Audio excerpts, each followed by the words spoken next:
Thank you, Mr. Speaker. I rise today to denounce the unjust sentence of almost 14 years that was handed to human rights activist Leopoldo Lopez in Venezuela.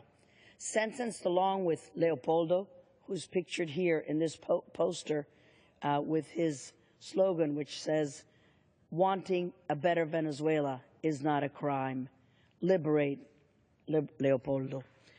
Well, sentenced along with Leopoldo, this human rights activist, were Christian Holdak, Angel Gonzalez, and Demian Martin, 3 students whose charge sheets include public instigation, damages to property, and arson, all false charges. Their crimes were nothing more than standing up to the regime, the corrupt, illegitimate regime of Nicolás Maduro in Venezuela, and demanding a better country that would have respect for human rights, that would have freedom of the press, and that would have free and fair elections and other universally recognized rights. As this says, demanding a better Venezuela is not a crime, except it is in Venezuela. Democracy advocates are harassed, they're abused, they're imprisoned, they're beaten, and some are even killed. Yes, killed.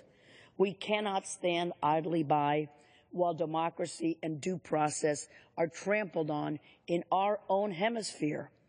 Democracies like Brazil, Mexico, Colombia, and Chile, they should join the U.S.